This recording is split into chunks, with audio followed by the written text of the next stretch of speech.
Boa noite.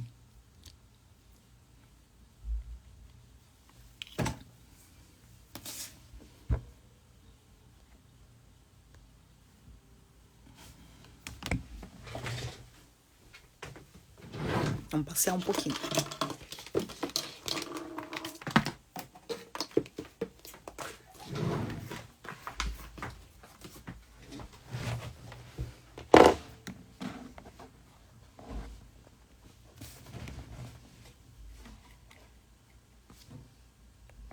Vai ficar escuro assim, né?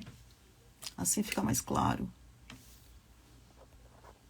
Boa noite, galera. Me atrasei hoje, me desculpe. Isso não acontece por aqui. Tata Cipriani não se atrasa. Oi, Gisele, tudo bem? Tô tentando arrumar uma maneira aqui de conseguir resolver o meu problema, mas eu acho que não vou conseguir. Não vou conseguir. Enfim, boa noite, gente bonita, chegando no Papo Reto. Sejam bem-vindos. Achei que eu não ia chegar a tempo, olha que louco. Eu nem saí, mas eu achei que eu não ia chegar a tempo, que não ia dar tempo da gente fazer a aula de hoje. Boa noite, Jé. Seja bem-vinda. Nossa senhora, eu tô apertando um monte de coisa aqui. Sejam bem-vindos, seja bem-vindo todo mundo. Já vamos começar, tá, gente? Só tomar uma aguinha aqui e a gente já começa.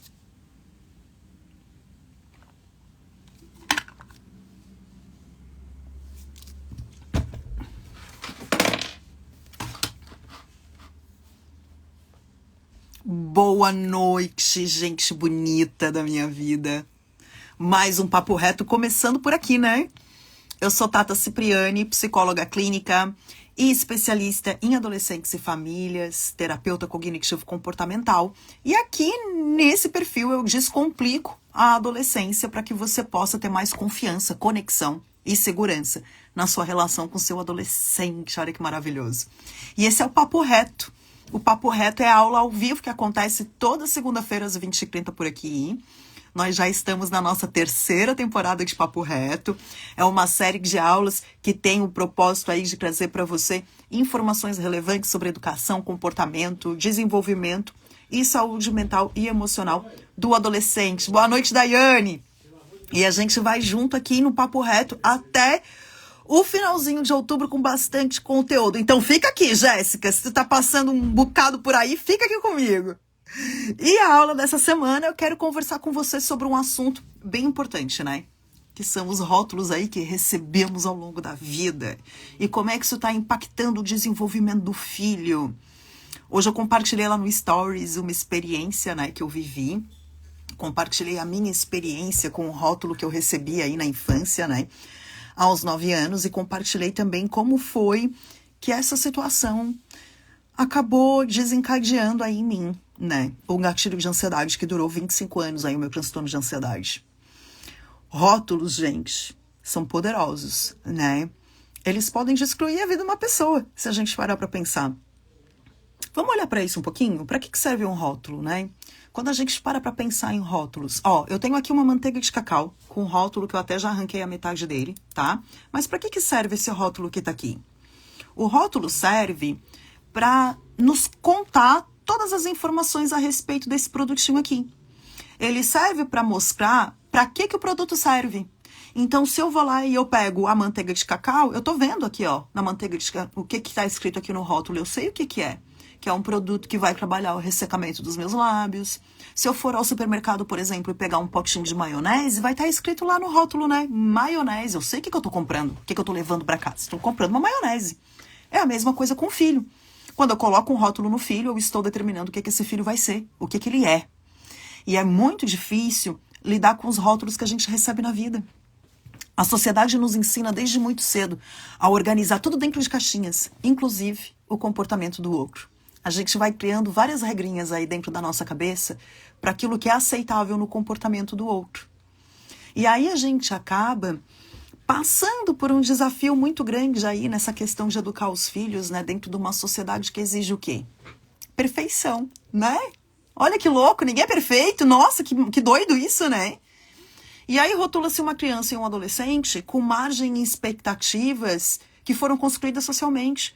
Porque a sociedade tem expectativas exigentes sobre como as pessoas devem se comportar, falar, agir, né? Para que elas sejam consideradas pessoas boas. Então vamos parar para pensar. Se é difícil para um adulto aprender a lidar com essa expectativa de ser considerado bom o suficiente para cumprir ali a função do emprego, ser bom o suficiente para a família, imagina então como é que é lidar com isso para uma criança e um adolescente que ainda não terminaram de desenvolver a cognição. Né? Então aproveita que você está fritando aqui com toda essa informação que eu estou passando para você e clica aqui nessa setinha, ó, e manda essa aula ao vivo para todos os adultos que você conhece e que precisam ter acesso a essa informação, que precisa aprender a se comunicar de maneira assertiva e efetiva com os filhos. Boa noite, Cibele e Janaína. Sejam bem-vindas. Pensa aqui comigo, ó. Vamos pensar aqui numa situação que geralmente acontece aí nas casas das famílias brasileiras, né? Quando você pede aí pro seu filho fazer alguma coisa para você e ele não faz, o que geralmente a gente faz? A gente acaba chamando o filho, sei lá, de preguiçoso, né? Ou ainda quando pede pro filho fazer uma coisa e ele faz, mas ele não faz do jeito que você queria, do jeitinho que você faz. E aí pode acontecer de você acabar se estressando ali com aquele filho, né? Acabar discutindo com ele, acabar falando algo que muitas vezes você pode acabar se arrependendo depois. E aí o que acontece com esse indivíduo? Ele cristaliza aquilo que você disse. Que é exatamente aquilo que eu compartilhei com você hoje, lá nos meus stories, a respeito daquele rótulo que eu recebi do meu pai. E como aquele rótulo se cristalizou em mim e eu tomei aquilo como verdade absoluta. Então, gente, a gente precisa tomar muito cuidado naquilo que a gente fala, porque o indivíduo, o adolescente, ele está construindo a identidade dele nesse período da vida. O que isso quer dizer? Isso quer dizer que o filho deixou de ser aquele indivíduo, aquela criança que aceita tudo que os pais dizem, tudo que os pais querem, e ele passa a ser um ser pensante que está querendo se descobrir no mundo. Ele quer descobrir do que ele gosta, ele quer descobrir no que ele é bom, ele quer descobrir qual é o estilo de roupa que ele quer vestir, a cor de cabelo que ele quer ter. O indivíduo começa a se descobrir como um indivíduo mesmo, como uma pessoa, como um ser no mundo. Eu sou um ser que faço parte deste mundo. Quem sou eu? Porque até a entrada da adolescência, aquela criança, né, ela segue muito a cartilha dos pais. Ela faz o que os pais querem, ela se comporta do jeito que os pais pedem, ela usa as roupas que os pais dizem que é para vestir, né? Comem aquilo que os pais falam para comer. Quando entra na adolescência, o que eu descubro? Eu sou um ser pensante, eu tenho um cérebro dentro de mim que pensa, eu tenho vontades, olha que louco. E aí a gente se apega muito a esses rótulos e comportamentos, achando que a gente está ajudando ali o nosso filho a melhorar o comportamento dele, né? A lidar melhor com o comportamento dele, tentar mudar um pouco o comportamento que às vezes não é producente. E eu entendo que muitas vezes a gente faz isso com a melhor das intenções, achando que de fato está ajudando o filho. Só que eu preciso que você entenda é que o rótulo, gente, colocar um rótulo numa pessoa é a mesma coisa que eu colocar o rótulo em um produto. E quando eu tô falando de um indivíduo que está passando por uma fase de desenvolvimento muito importante, e principalmente por uma fase de desenvolvimento cognitivo, tudo aquilo que ele escuta a respeito de si próprio vai formar essa compreensão e essa percepção que ele tem de si mesmo. Então, se eu falo para uma criança ou um adolescente que ele é preguiçoso, o que ele vai entender? Eu sou preguiçoso. É isso que ele vai entender. Em nenhum momento ele vai parar para analisar todas as vezes na vida dele em que ele não foi preguiçoso. Ele vai se apegar somente àquilo que você disse para ele naquele momento. Todos nós somos assim, todos nos comportamos assim. E aí ele vai criar o autoconceito dele e a autoimagem em cima dessas palavras e dessas frases que ele vai ouvindo dos amigos, dos professores e da família. Isso é muito impactante para um indivíduo que está em pleno desenvolvimento cognitivo e emocional. Porque isso vai cristalizando dentro dele quem ele é, o que ele é e como ele vive a vida dele. Como eu te falei lá nos stories, uma frase que meu pai falou para mim determinou os meus próximos, os 25 anos de vida que eu vivi após aquela frase. Então, uma coisa que ele me disse lá aos 9 anos, eu carreguei comigo até os 34. Você tem noção disso?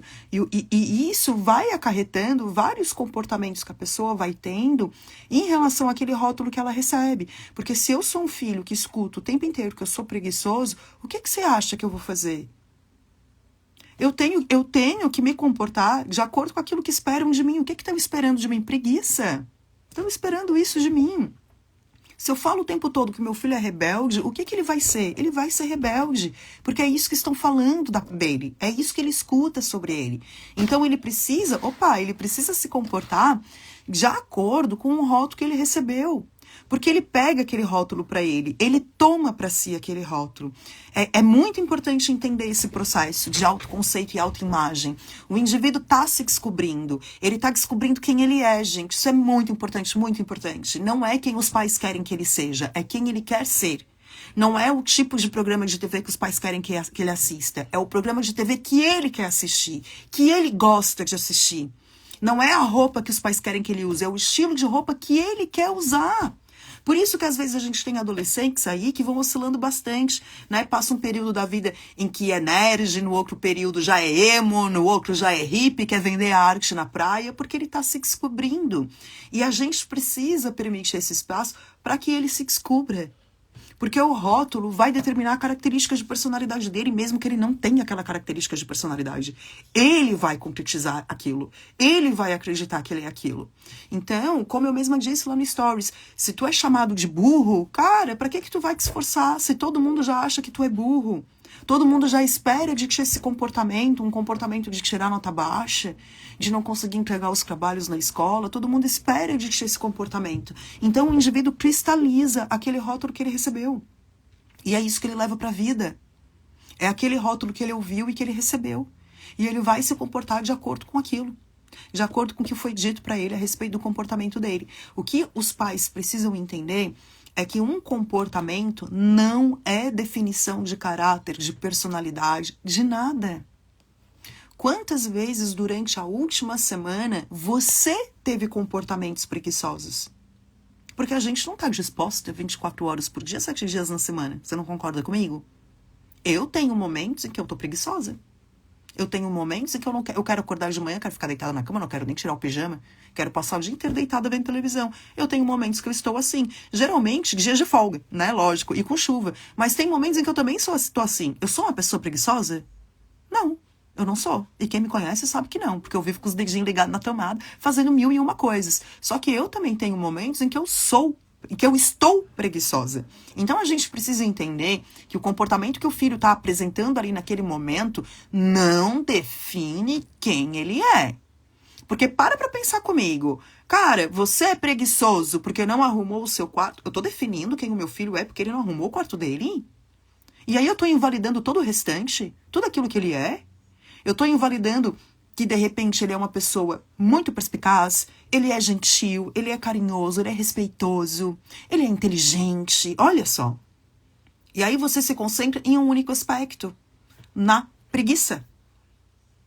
Olha só, eu trago muito para vocês essa lógica que a gente vive, essa lógica da positividade, né? A gente vive num mundo onde tudo é positivo, é gratidão, gratiluz, gratitude, é good vibes o tempo inteiro, certo? Certo. Todo mundo fomenta isso. Aqui nas redes sociais, todo mundo fomenta isso. Eu tenho um ranço disso que vocês não fazem ideia. Sabe por que eu tenho ranço? Porque é muita teoria para pouca prática. E eu tenho ranço disso, da teoria demais e da pouca prática. As pessoas falam de positividade, de que a gente tem que estar numa vibe boa, numa energia boa. E na rotina, no dia a dia, a gente vai vendo que não é isso que acontece. Eu vou te dar um exemplo e você vai entender por que eu tô falando disso, o que isso tem a ver com o teu adolescente e o rótulo que ele recebe. Tá bom? Vamos lá, eu já dei esse exemplo aqui várias vezes, eu vou dar de novo. Quando você ia pra escola, que você fazia a sua prova e você recebia a prova lá toda corrigidinha no final, tu pegava a prova e tu olhava o quê? Deixa eu pegar aqui a minha prova, deixa eu ver o que eu acertei. Não, você pegava a prova e ia olhar o quê? Aquilo que você errou, não é? Responde aqui pra mim se eu tô errada. Fala pra mim se eu tô errada. Era isso que você fazia. Olha a lógica da positividade. A gente não olha para aquilo que a gente acerta. A gente olha para aquilo que a gente erra. A gente passa o tempo inteiro na vida reclamando daquilo que a gente não tem. Não é? Ah, eu quero trocar de carro, eu quero um carro melhor, eu quero uma casa maior. Ah, esse tênis que eu tenho não tá bom, eu quero um tênis novo da marca tal. Ah, o meu telefone tá ficando tão velhinho, ah, eu quero outro telefone. Nossa, eu vou trocar o computador. A gente tá sempre reclamando daquilo que a gente não tem e daquilo que não está fluindo na nossa vida. A gente não olha para aquilo que a gente tem, a gente não é grato por aquilo que a gente tem. Olha a lógica da positividade. Cadê a lógica da positividade no dia a dia, ali na prática? Se eu tô só olhando para aquilo que me falta, para aquilo que eu não tenho. Se eu tô só olhando para os erros da prova. Cadê a positividade quando tu olha pro teu filho e tu olha só pros defeitos dele?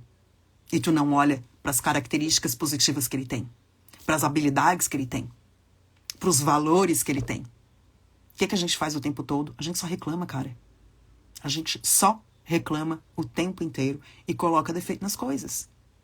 Você realmente acha que uma criança ou um adolescente que está em pleno desenvolvimento vai se sentir motivado a mudar o comportamento sendo criticado?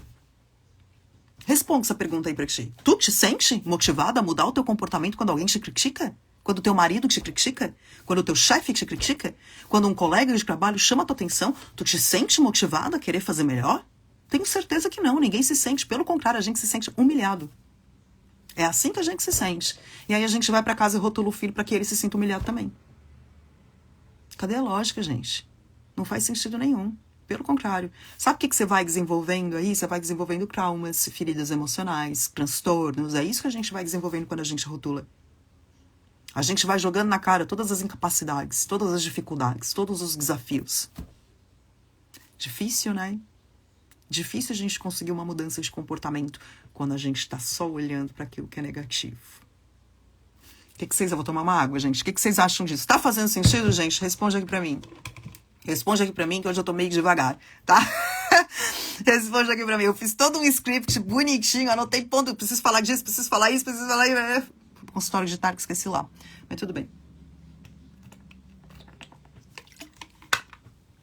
Tá fazendo sentido, gente? Se vocês não responderem, eu não vou continuar. E aí, tá fazendo sentido pra você o que eu tô falando? Eu vi que quando eu tava falando aqui, a Cibele comentou. Obrigada, viu, Cibele? Ah, a Jéssica também, ó. Meu filho vive na casa da namorada e só vem pra dormir, não obedece. Quem estabelece limites e regras são os pais, viu? São vocês que estabelecem limites e regras, tá? Quando eu falo que meu filho não obedece, o que eu tô querendo dizer? Que ele não tá ouvindo aquilo que eu quero. Será que você tá comunicando corretamente a sua necessidade? Ou que você comunica, ele escuta como controle? Precisa olhar para essa comunicação também acima de tudo, tá? Realmente isso é muito importante, boa reflexão. A Cibele comentou, fez muito sentido, ela disse, faz sim, obrigada meninas, obrigada pelo feedback. Então, gente, a gente precisa olhar muito, eu falo muito assim, ó, o rótulo, quando eu falo de rótulo, e comparações também, tá? A gente precisa levar em consideração as comparações, porque ficar comparando o teu filho com o filho da vizinha, o teu filho com o teu sobrinho, ou um irmão com o outro, é a mesma lógica. O indivíduo não vai se sentir motivado a melhorar quando ele se sente humilhado. Ninguém se sente motivado a melhorar.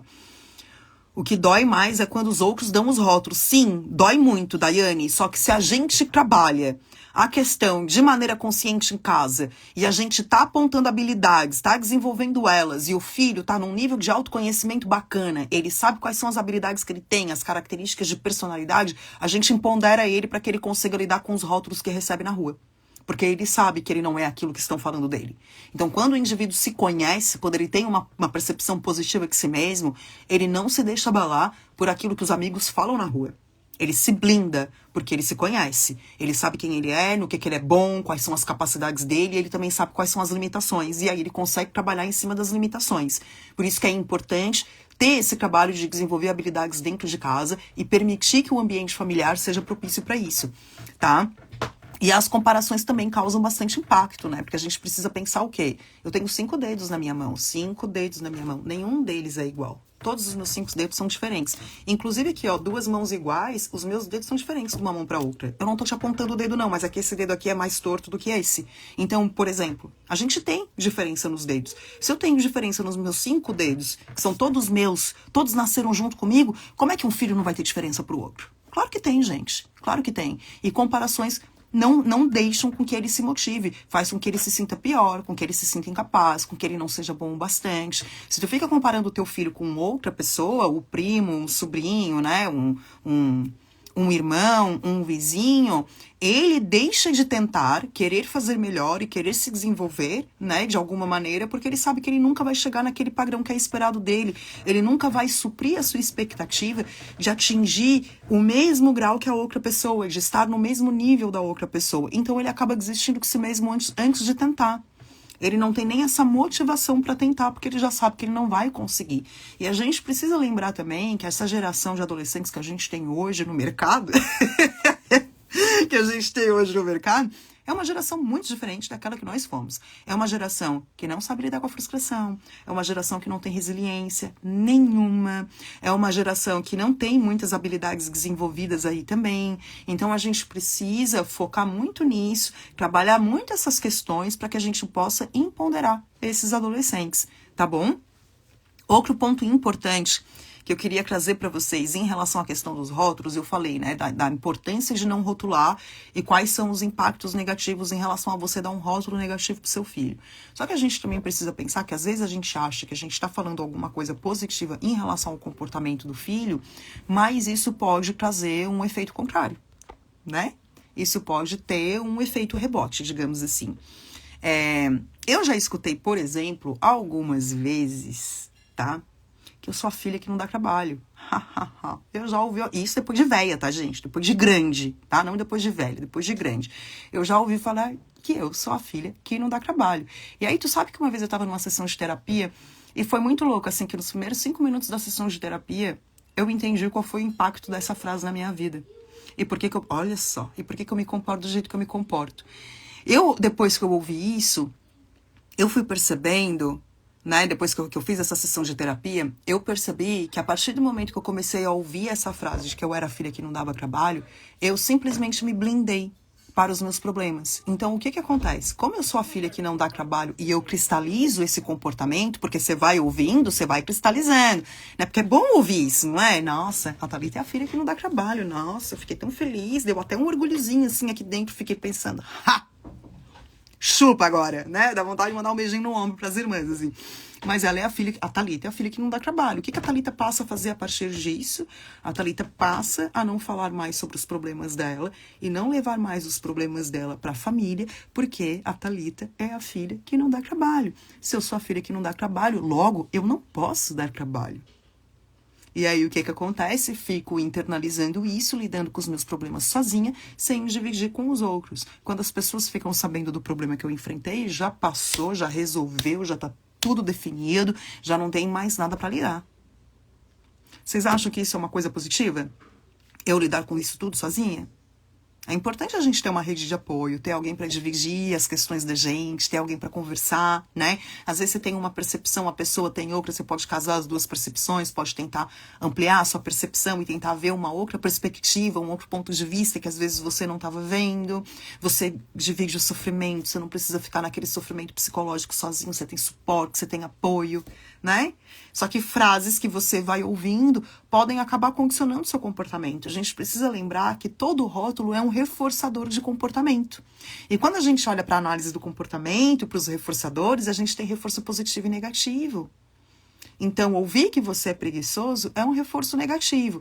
E aí, quando você escuta, por exemplo, nossa, fulano é o filho que não dá trabalho. Nossa, é um reforço super positivo. Olha que legal, eu não sou o filho que dá trabalho. Só que quando você para pensar no longo termo, não é um reforço positivo. O reforço positivo se torna um reforço negativo. Porque aquele indivíduo que é bom filho e não dá trabalho, deixa de levar seus problemas e incômodos para a família para justamente não dar trabalho e acaba criando um sofrimento psicológico muito maior por ter que lidar com as questões todas sozinho. Muito bem? Faz sentido isso, gente? Alguma dúvida aqui? Muito bem, quero tirar uma dúvida aqui que eu recebi hoje lá na caixinha de perguntas, que eu achei super coerente essa dúvida e que faz muito sentido também com a nossa próxima semana, porque o próximo Papo Reto, deixa eu falar isso pra você, o próximo Papo Reto é sobre autoestima, como construir a autoestima do adolescente. E eu gosto de fazer os temas assim sempre com uma sequência, por quê? A autoestima, gente, ela é uma das principais causadoras, ela tá ali envolvida na grande maioria dos transtornos mentais. Tá? A autoestima. Sempre quando a gente vai investigar o transtorno ou algo do tipo, a autoestima tá sempre ali, ó. sempre ali metida no meio, enxerida, tá sempre envolvida, tá? Então, o que acontece? Para trabalhar essa questão da autoimagem e do autoconceito, quando a gente está falando que, quando eu falei para você que o adolescente vai criando essa autoimagem distorcida e esse autoconceito a respeito de si próprio, esses dois, eles caminham juntos com a autoestima, eles constroem esse senso de autoestima que a gente tem.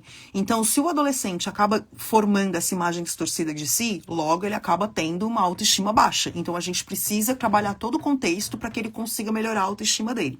A pergunta que eu recebi foi justamente sobre a imagem, né? O que fazer para mudar a imagem distorcida que o adolescente tem dele mesmo? Tá, a imagem distorcida, gente, ela vem de onde vem essa imagem distorcida? Primeiro, a gente precisa olhar para a fonte. Onde começou? Onde que tudo começou? Qual que é a fonte do problema? Tá, então, de repente, a fonte do problema foi os rótulos que o adolescente recebeu e que acabaram criando aí essa imagem distorcida que ele tem sobre si mesmo. Então, gente, quando ele cria uma imagem distorcida sobre ele mesmo, a gente está falando de uma questão cognitiva. A gente está falando do modelo cognitivo dele. O adolescente acaba criando um modelo cognitivo, que é o modelo dele de pensar, de sentir e de se comportar, baseado nessa imagem distorcida que ele tem de si mesmo. Não só a imagem, tem vários fatores, mas é lógico, como estamos falando de imagem, eu vou me atentar a isso aqui. Devido a essa imagem distorcida que ele tem de si mesmo. Então, ele já cristalizou aquilo. Ele já criou o modelo cognitivo dele, que é um modelo cognitivo que tende à negatividade, que tende a olhar para os defeitos dele, que tende a não fazer esse exame de evidências, como eu falei lá no Stories, quando eu contei a minha situação do rótulo que eu recebi e que me gerou um transtorno de ansiedade por 25 anos. Naquele momento, em nenhum momento eu parei para analisar o rótulo que eu recebi com as ações e os acontecimentos que eu tive na minha vida e os resultados que eu colhi. O que eu quero dizer para você? Quando a gente vai para terapia, que a gente está com um modelo cognitivo aí que precisa ser trabalhado, a gente precisa trabalhar a distorção cognitiva do indivíduo, que é quando o indivíduo tem uma imagem distorcida de si mesmo, é quando ele tem um autoconceito distorcido, é quando ele está com uma baixa autoestima, quando ele está num transtorno depressivo, numa ansiedade, qualquer situação que ele possa enfrentar aí na vida dele. Só um pouquinho, gente, caiu aqui. Qualquer situação que ele possa enfrentar aí na vida dele, tá? O que a gente precisa fazer? A gente precisa levar primeiro esse indivíduo para terapia, porque é na terapia que a gente vai identificar os padrões de pensamentos distorcidos e a gente vai conseguir mudar esses padrões de pensamentos distorcidos através das atividades, através da ativação comportamental, rastreamento de pensamentos automáticos, gatilhos, emoções, crenças envolvidas e tudo isso, beleza. E aí o que a gente pode fazer também, trabalhando em contrapartida ali, em paralelo com os pais? Trabalhar exames de evidências. Então, por exemplo, eu não sou capaz de fazer isso. Tá bom. Você não é capaz, sei lá, o adolescente traz, eu não sou capaz de fazer um trabalho em grupo na minha escola.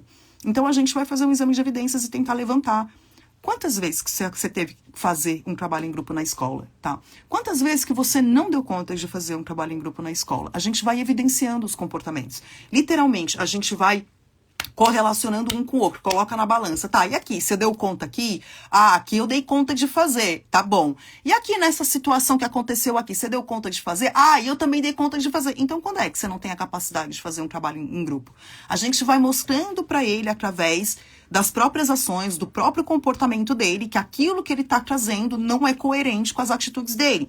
Mas para que a gente consiga fazer isso, existe todo um trabalho de mapeamento, de distorção cognitiva que a gente vai fazendo junto com o paciente semanalmente e junto vai desenvolvendo as habilidades dele. Então aqui, o que tu pode fazer? Eu quero trazer para ti de maneira prática. O que tu pode fazer hoje na tua casa para tentar ajudar um pouco mais essa imagem distorcida, essa percepção distorcida que o adolescente tem de si mesmo? Então, gente, quando eu falo que não é pra gente ficar falando, rotulando o filho, o comportamento dele, colocando adjetivos negativos aí no comportamento, porque isso vai trazer um impacto negativo para a vida dele e pode ocasionar diversos transtornos aí também, o que eu preciso que você entenda, tá? Também a gente não vai ficar só elogiando, passando a mão na cabeça. Não, a gente também não vai fazer só isso. A gente vai desenvolver habilidades. Como é que eu desenvolvo habilidades? Primeiro, mapeando quais são as habilidades que aquele indivíduo tem. Quais são as habilidades que meu filho tem? Porque se eu identifico as habilidades que ele tem, fica mais fácil para eu conseguir trabalhar as que ele não tem, baseado nas que ele tem. Então, por exemplo, tem uma dificuldade aí de comunicação, tá? Ele tem uma dificuldade de comunicação, mas é um indivíduo gentil, é respeitoso, Ele é extrovertido, só que tem essa dificuldade de se comunicar. Então a gente vai olhando para todas essas habilidades e vai encaixando elas nas situações em que ele vai vivendo, onde ele tem dificuldade de se comunicar, e mostrando para ele que com as outras habilidades ele consegue mascarar um pouco a dificuldade dele de se comunicar e melhorar as estratégias que ele tem para se comunicar, vai trazendo mais estratégias para ele se comunicar assertivamente quando ele precisa. Então a gente sempre precisa mapear as habilidades que o indivíduo tem, não só para potencializar essas habilidades, mas também para desenvolver aquelas que ele não tem. Lógico que é um trabalho que precisa ter uma estrutura, uma fundamentação, ele é um pouco complexo. Você não vai conseguir fazer isso tranquilamente na sua casa. O que você pode fazer na sua casa? Você pode apontar comportamentos e atitudes positivas que seu filho tem. Tá? O que isso quer dizer? Quer dizer que é para apontar características físicas dele? Não. Não é para dizer, por exemplo, o filho tá lá, ele fez uma... Você tá entrando numa loja, tá? Você tá entrando numa loja junto com seu filho. No que vocês dois estão entrando na loja, tem duas pessoas querendo sair. E ele tá na tua frente. Ao invés dele entrar, o que ele faz? Ele abre a porta da loja e espera, segura a porta, espera as duas pessoas saírem e entra com você. O que você pode fazer aqui nesse momento? Você pode olhar, nossa, meu filho, você foi tão gentil agora nesse momento, abrindo a porta, esperando as pessoas saírem. Parabéns pela sua iniciativa. Eu tô apontando uma habilidade que ele tem, meu filho é gentil. E que ele nem sabe que ele tem. Que muitas vezes ele nem sabe. Tu tem um filho que consegue se organizar em relação às atividades escolares, tem um caderno bonito, coloca post-it, chega pro teu filho e fala, nossa, meu filho, você é tão organizado. Você faz um planejamento tão bacana. Olha que legal que é isso. Nossa, eu tenho certeza que isso traz uma produtividade enorme para você. Eu tô pontuando habilidade. Você é organizado. Você planeja. Isso facilita muito a sua vida quando você faz isso. Estou dando uma dica também para ele continuar com o comportamento. Você tem que seguir a mesma lógica que você gostaria que seguissem com você. Quando eu perguntei para você se você se sente motivada quando a pessoa te rotula, né? Ou ela te critica, ela te compara, e eu te falei, eu tenho certeza que não, pelo contrário, a gente se sente humilhado. Eu também tenho certeza que você se sente melhor quando alguém faz algum comentário positivo em relação ao teu comportamento. Por exemplo, o teu chefe pegar o relatório que você fez e falar, nossa, esse relatório tá super completo. Você foi tão detalhista nele. Isso aqui tem uma riqueza de detalhes para ninguém colocar defeito. Você foi muito eficiente com esse relatório que você fez. Tu acha que da próxima vez tu vai fazer um relatório merda, amiga? Você não vai. Tu vai fazer mais um relatório porque tu quer receber o mesmo reconhecimento que tu recebeu da outra vez. É a mesma coisa com o filho. A gente precisa entender que a maneira como eu quero ser tratada é a maneira como eu tenho que tratar o meu filho. Aquilo que eu quero pra mim é o que eu tenho que dar pra ele.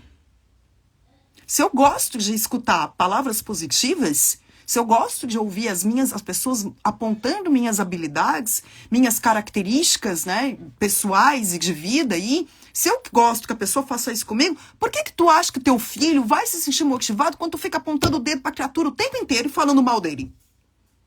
Não vai, né, gente? Não vai, não tem lógica nenhuma nisso. Eu não sei de onde as pessoas acham que esse que é o caminho que vai dar certo. A gente em nenhum momento para pra pensar nisso, como que aquela palavra tá impactando. Você já parou pra pensar que o rótulo que você põe no seu filho hoje, quando você chama ele de preguiçoso, quando você chama ele de burro, de desorganizado, olha isso aqui, seu porco, olha essa sujeira que tá... Cara, isso é bullying que tu faz com teu filho dentro de casa. Ai, não, né? Ai, que geração cheia de... É bullying, gente, não tem outro nome. Se tu procurar bullying no dicionário, vai lá e olha o que vai te trazer de definição. Não precisa nem ir longe, vai lá no meu stories, que eu postei lá hoje de manhã. O que é a definição? A gente faz isso em casa com os filhos o tempo inteiro. Os pais são os primeiros bullies da vida do filho. E a grande maioria dos transtornos, dificuldades de comunicação, baixa autoestima, baixa autoconfiança, baixo senso de capacidade, isso tudo vem de casa, não vem da escola, não. Não vem da escola. É de casa. E pode me dizer, porque aprendeu esse comportamento na escola. Não. É que nem quando chegam pra mim e falam assim, meu filho tá muito agressivo, tá jogando muito Fortnite. Fortnite não deixa filho agressivo, não. Eu jogo Fortnite todo dia em casa. Todo dia. Minha filha fica assistindo, às vezes, eu jogar. Minha filha de 6 anos. Não tem agressividade nenhuma. Sabe por quê? Porque o ambiente familiar não é agressivo. O ambiente familiar é um ambiente amoroso, respeitoso e acolhedor. Por isso, ela não é o videogame que vai deixar a criatura agressiva.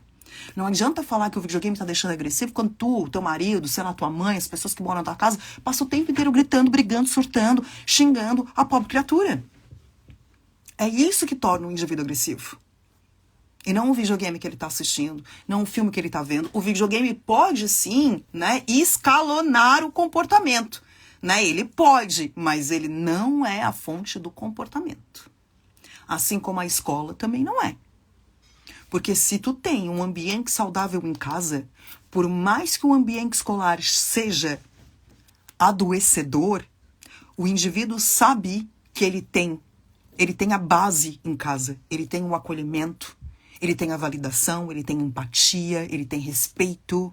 Então ele vem para casa, ele se empodera. Em casa, ele desenvolve as habilidades que ele precisa para lidar com o caos da escola. E ele vai seguro, ele vai empoderado, ele consegue colocar limite nas relações, consegue colocar limite no outro, porque ele sabe quem ele é.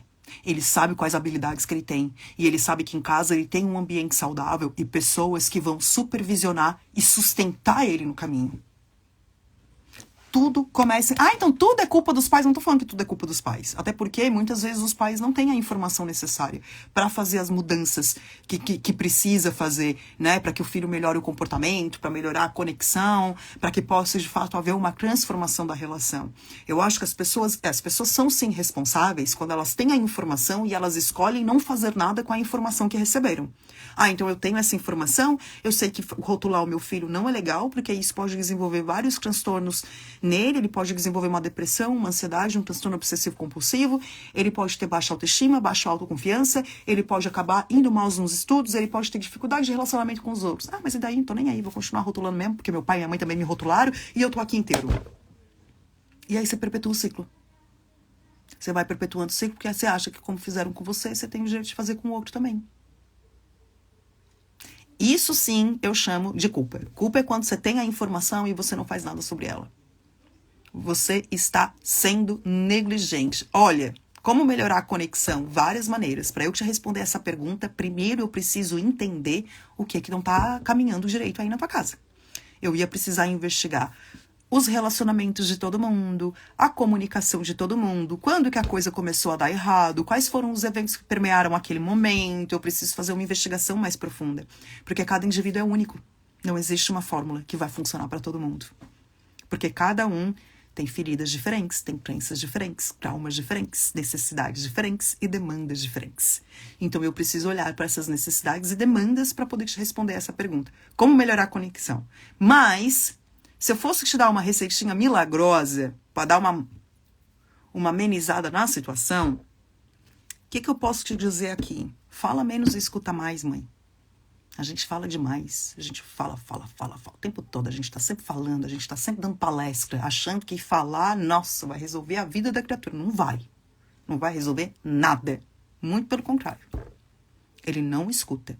O que funciona com o adolescente é ação, é comportamento, é presença, é supervisão, é você estar ali junto o tempo inteiro. Então parte do princípio daquilo que eu falei pra você agora há pouco. Trata o teu filho do jeito que tu quer ser tratada. Você vai melhorar a conexão assim. Não adianta falar pro filho, por exemplo... Não adianta falar pro filho falar baixo gritando, amiga. Ele vai gritar junto com você. Criança pequena. Pega uma criança pequena, qualquer uma da família aí que você tenha, pega filho do vizinho. E quando ela fala alto, você fala pra ela, você vira pra criança e fala assim, não grita. Titia não grita, mamãe não grita, aqui ninguém grita. Tu sabe o que a criança faz? A criança, ela te copia. Ela olha pra ti e ela começa a sussurrar também. É o poder do exemplo que a gente tem. E aí a gente acha que quando eu mando o fulaninho parar de ter aquele comportamento que ele tá tendo, desafiador ou agressivo, gritando, ele vai parar. Não vai. Isso escala ainda mais o comportamento dele, porque ele tá agindo com o cérebro emocional, ele não tá agindo com o cérebro racional. E aí tu acaba colocando lenha na fogueira. Então, primeiro ponto, fala menos e escuta mais. Escuta no sentido de compreender, não para gerar uma resposta. É bem diferente. No sentido de compreender o que de fato ele tá querendo te comunicar com aquele comportamento. Qual é a mensagem que ele está querendo te passar e que você não está ouvindo? Todo comportamento esconde uma necessidade por trás que a gente não percebe, a gente não escuta. O comportamento é a pontinha do iceberg que está para fora da água. Você tem toda a necessidade que está lá debaixo d'água e que você precisa olhar. O que teu filho está comunicando que tu não está ouvindo? É aí que tu vai melhorar a conexão com ele. É quando você ouvir essa necessidade que ele está te trazendo. É isso que você precisa ouvir. Eu pego, por exemplo, muitos adolescentes aí, né? Olha, eu passei por uma onda, assim, junto comigo. Eu acho que foi mais ou menos ali na mesma fase da Antônia pequena, de adolescentes ali na fase dos 13 anos, tendo um irmão nascendo, né? E aí as mães vinham pra mim falando do comportamento, o comportamento tava desafiador, o comportamento tava isso, tava aquilo, e aí eu começava a mapear os acontecimentos da família. E aí, em várias situações acontecia, de me trazia assim, não, eu tive uma criança, eu tive outro filho agora, né, 1 ano atrás. E aí, o que acontecia? Calhava o nascimento do filho, calhava exatamente com a mudança de comportamento do filho mais velho. E aí, quando eu trazia isso pra pauta, não, mas o adolescente entende, ele sabe que o irmão é pequeno, que o irmão precisa de cuidado, que eu tenho que dar mais atenção pro irmão. E aí, o que eu trazia pra essa mãe? Eu dizia assim, o adolescente entende. Ele entende essa dinâmica, que tem um bebê que precisa de cuidados, que não come sozinho, que não toma banho sozinho, que precisa do tempo da mãe ali 24 horas o tempo inteiro. Isso não quer dizer que o adolescente não sente. Ele entende, mas ele também sente. Ele sente falta, ele sente ciúmes, ele quer a mãe para ele, porque durante 13 anos ele teve a mãe só para ele e agora ele precisa dividir com o irmão. O que eu tô te falando com isso? Eu tô querendo que tu entenda é que sempre tem uma lógica por trás do comportamento. A mãe trazia pra mim que o filho entendia, que tava tudo bem, que tava tudo certo. Sim, o filho entende. Por mais que o filho entenda que, sei lá, que pegar dinheiro dos outros não é certo. Isso não necessariamente significa que ele não vai pegar, porque ele sabe que não é certo. Entende? Então a gente precisa sempre olhar para essa dinâmica que está escondida por trás. O que está atrapalhando aqui no comportamento? Ouvir mais e falar menos, ouvir mais e falar menos. E não fica dando sermão. A gente fala isso, que eu já tinha falado isso antes e a Cíntia trouxe de novo. Eu até tenho uma boca que eu fico mexendo assim nas mentorias para as pessoas verem que eu vou encenando a gente falando. O que a gente precisa fazer? Quando a gente fala, quando o filho comete um erro, tá? E aí ele vem contar do erro, que a gente fica frustrada, a gente acaba perdendo o foco. E qual que é o foco quando o filho comete um erro? É ensinar o filho a ressignificar aquele erro e ter estratégias para lidar com a situação, se a situação vier a acontecer de novo para não cometer o mesmo erro. Certo? Certo. Aí qual que é o erro da mãe e do pai ali? Começa a falar sobre as expectativas que foram quebradas. Eu não esperava isso de você. Eu estou decepcionada. Nossa, eu nunca imaginei que você fosse capaz de fazer uma coisa dessa comigo. Fica falando dos sentimentos dos pais, né? O tempo inteiro. Quando, na verdade, se o meu objetivo é educar, é ter um filho confiante, um filho respeitador, um filho consciente, né? Um filho responsável, e eu preciso pensar nisso, dar sermão falando sobre o quanto eu tô me sentindo decepcionada com o comportamento dele, vai fazer ele aprender que o comportamento dele tá errado? Ou, de repente, se ao invés de falar sobre como estou me sentindo frustrada porque ele cometeu um erro, quem sabe, se eu parasse para olhar para o meu filho e perguntasse para ele, o que você estava tentando fazer? Entendi. Tá. O que você poderia ter feito ao invés de ter feito isso? Onde é que você acha que a coisa desandou? Onde é que você acha que deu tudo errado? É isso que tu tem que perguntar. Tu tem que investigar. Tu não tem que falar sobre os teus sentimentos e o quanto você está frustrada e machucada porque ele decepcionou você. Isso tu faz na terapia, amiga, tá? Isso tu me manda uma mensagem e fala assim, tá, vamos marcar uma sessão de terapia pra eu aprender a lidar com as minhas emoções, que estão todas desreguladas e eu preciso aprender a ter regulação emocional. É isso que tu faz. Com o filho, tu investiga. Por que tu investiga? Tu precisa saber o que levou aquela criatura a pensar naquela merda que ele acabou de pensar. Que levou ele a fazer a besteira que ele fez. Tu precisa entender como é que a criatura montou o pensamento dele, como que ele montou a percepção dele, como que ele chegou até aquele ponto. É isso que tu precisa entender pra tu minimizar dano, pra tu conseguir desenvolver habilidades. Não é xingando a criatura porque você ficou frustrada, que você não esperava aquele comportamento do seu filho porque você está decepcionada. Não é. Isso afasta. Esse comportamento de ficar falando sobre as tuas frustrações, necessidades e expectativas, é isso que afasta. O que conecta é eu ouvir para compreender e investigar. Depois eu lido com os meus sentimentos. Depois, eu dou um jeito neles. Agora, eu preciso resolver o problema do meu filho. Ah, mas eu não consigo. Tatá, eu não consigo. Eu fico com uma raiva, me sobe um sangue quente. Quando eu vejo, já perdi tudo, já tô batendo boca, já tô com vassoura na mão, já tô jogando chinelo. Se tu não consegue resolver a questão de maneira consciente ali, no momento, então tu não resolve, cara. Tu não tem que resolver a coisa na hora que ela acontece. Quem foi que disse pra ti que tu tem que resolver o pepino na hora que acontece? Não tem, é aí que tá errado. A gente quer resolver na hora que acontece, aí a gente sai o quê? Né? Botando pra fora o nosso lixo emocional. Vamos despejar o lixo emocional em cima do filho. Depois ele que lixa com a terapia. Não é assim? Não, gata. Não. Tá tudo errado. Não é isso que é pra fazer. É pra investigar o que levou aquela criaturinha a montar esse pensamento todo e fazer a besteira que fez. Porque daí você consegue ensinar, orientar e supervisionar. É isso que vai conectar, cara. Não é sermão, não. Minha mãe até chorou perdida. Não, minha filha até chorou perdida. Tipo, a mãe não. Ela esperava eu bater boca. Eu adoro isso quando a gente quebra padrão de comportamento. Eu adoro quebrar padrão de comportamento. Eu trago muito isso pros pais. Quando eu vou atender os pais, que eles me trazem em alguma situação, eu digo, cara, tu tá fazendo o que ela tá esperando. Quando tu briga, quando tu xinga, quando tu põe de castigo, tu tá fazendo exatamente aquilo que o filho tá esperando que você faça. Ele tá esperando isso, porque ele já tá acostumado com o teu comportamento. Quebra padrão, gata. Não faz nada daquilo que ele tá esperando, não. Não surta, não. Te controla, foca no Buda. Lembra da Tatá, tá? As minhas pacientes falam isso pra mim. Tatá, lembro tanto de você na hora de lidar com o filho. Respiro tanto, que você vem aqui no meu ouvido e fica falando. Pelo menos funciona. Tá vendo? Mas é bem isso, gente. A gente tem que focar exato o que você sente. Exatamente, eu tô lidando com um caso, gente, de uma família que tá com um comportamento bem desafiador com o filho, assim, um tanto quanto agressivo, tá? E eu tô fazendo um trabalho de orientação familiar com essa família. Então, eu tô atendendo a família toda pra gente tentar melhorar aí a qualidade dos relacionamentos de todo mundo. E aí, o que tem ficado muito em evidência, assim, que ele trouxe pra mim, e isso era algo que eu já tinha levado pros pais antes de atender o filho. E que ele só confirmou pra mim no atendimento. Sabe o que ele falou pra mim? Eu não tenho nada a perder. O que vai acontecer de pior? Eu vou ficar de castigo? Uma hora o castigo vai acabar. Eu vou tomar uns tapas? Até prefiro tomar uns tapas do que ficar de castigo.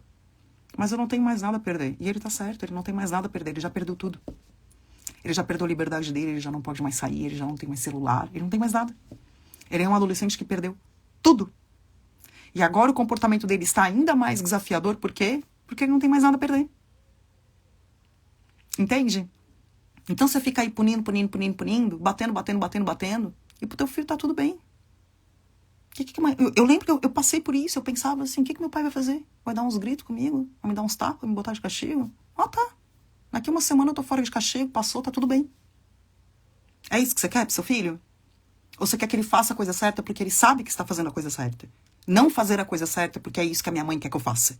Não, é fazer a coisa certa porque eu sei o que é certo, eu sou capaz de julgar o que é certo e errado, e sou capaz de tomar decisões conscientes e respeitosas por mim mesmo. É isso que vai criar conexão. É você descer um pouquinho do pedestal, não você, né? Você, porque eu acredito que de repente não seja nem essa situação, eu digo você no geral, mas é a gente descer um pouquinho do pedestal e se tirar um pouco dessa posição hierárquica que a gente se coloca, né? Meu Deus, me deve obediência, me deve respeito. Pra que a gente fica inventando um monte de regrinha? Que a gente não vai conseguir dar conta. Respeito tem que ser recíproco e não exigido. Obediência, tu quer obediência do teu filho, então de repente tu precisa se questionar mais um pouquinho em relação a isso, porque tu quer um indivíduo obediente ou tu quer um indivíduo autônomo? Porque um filho obediente, gente, um filho que só segue a cartilha, que só faz aquilo que os pais querem, um filho submisso, nunca vai ser um adulto independente e autônomo. Nunca. E tenha medo do filho submisso. Eu costumo dizer isso. Tenha medo do filho submisso, do filho quieto. Tá? Porque a gente não sabe o que tá se passando na cabeça. Agora, o filho que põe pra fora, o filho que argumenta, o filho que briga e que discute, cara, dá graças a Deus que teu filho tá botando pra fora. Tu tá sabendo o que tá acontecendo, o que tá pensando. Ele não tá internalizando tudo. Ele não tá sofrendo em silêncio. É muito mais perigoso quando sofre em silêncio do que quando tu tem um filho que tá aqui, ó. Tá de igual pra igual, tá batendo de frente contigo. Eu quero um filho que bate de frente comigo. Minha filha Marina, mais velha, vai fazer 20 anos agora. Sempre bateu de frente comigo. Por quê? Porque somos muito parecidas. E quero que bata de frente. Porque eu sei que quando ela for pra rua e alguém se meter a besta com ela, ela vai bater de frente, ela não vai levar desaforo pra casa. Tu quer um filho que leva desaforo pra casa? Que fica sofrendo? Ou vocês querem um filho que sabe se posicionar, que sabe impor limite, que sabe falar o que quer e não é Maria, vai com as outras? Não vai fumar um baseado só porque todo mundo quer que fume. Se ele não tá afim de fumar, ele vai dizer, cara, isso é careta, não quero, isso não presta. E vai sustentar a opinião dele. Tudo é uma questão de escolha. O que você quer? Tu quer o filho submisso? Ou tu quer o filho autônomo e independente? É você que decide o que você quer.